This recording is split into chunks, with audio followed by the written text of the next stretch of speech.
avec tout ce que j'ai dit ce soir, au minimum, je me prends une perquisition. Au maximum, une petite garde à vue.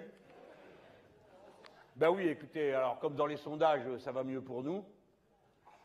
Et aujourd'hui, il y en a un qui m'a bien fait rire, je termine là-dessus, parce qu'il va vraiment avoir les crocs, l'autre.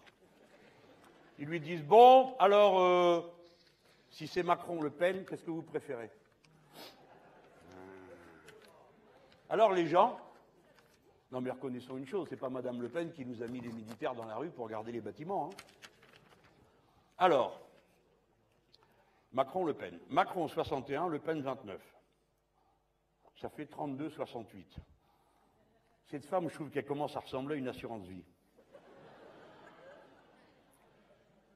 Macron-Wauquiez, 47 pour Macron, 43 pour Wauquiez. Ça devient chaud, là. Ben si, c'est chaud. 47-43, si vous savez faire campagne, hein, c'est pas sûr qu'ils sachent le faire. Ah, ça vous donne du 47-53. Si je vous le cite, vous devinez que ça tombe bien pour moi. Hein. J'espère que ça vous fera plaisir. Alors, Macron-Mélenchon. J'ai connu un gars qui dirige une boîte de sondage. Il me dit, Monsieur Mélenchon, j'ai jamais gagné tant d'argent avec vous qu'avant le premier tour. Parce que les grosses boîtes et les gros financiers disent, vous ne pouvez pas nous faire une enquête pour savoir quelle chance il y a, il voulait dire quelle malchance, d'avoir au deuxième tour Mélenchon contre Le Pen. Parce qu'alors là, il commençait déjà à tenir les mains comme un marché comme ça, en tenant les mains sur les poches. Pas moi, pas moi. Allez. Où c'est? Voilà. Macron-Mélenchon. Macron, 48. Mélenchon, 45. Eh bien, avec vous, il y a 3 points à rattraper. Je blague, bien sûr, et les sondages, je suis bien placé pour savoir à quel point c'est, parfois, on va être méchant avec personne, de la rigolade. Mais la vérité, c'est que c'est de ça dont on a besoin, et c'est là-dessus que je veux terminer en étant aussi grave et sérieux que je peux l'être. Si on lui met une tannée, il sera obligé de remballer tout ce qu'il a préparé. Les gens, n'ayez pas d'illusions. Si jamais ils se sentent les plus forts, ils passeront tout. Et ils resteront là jusqu'à la dernière minute de leur mandat en se disant « les gens nous préfèrent à tous les autres ». Et donc, nous allons réformer la France.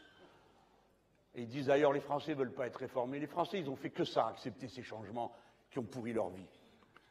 Donc, ils le feront. Et nous, voilà ce que j'ai à vous dire. J'ai regardé ces fichus sondages, j'accepte tout. Hein. Enfin, il faut dire que j'ai mes propres outils pour savoir quand même où on en est vraiment. Mais je regarde ce qu'ils ont mis. Et tous, ils disent, je ne sais pas pourquoi ils disent tout ça, enfin si, j'ai une idée. Les insoumis, c'est ceux qui votent le moins de tous les gens qui font de la politique. Honnêtement, j'ai du mal à y croire.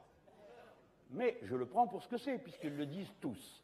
Ce qui d'ailleurs facilite les ajustements, si vous voyez ce que je veux dire. D'accord?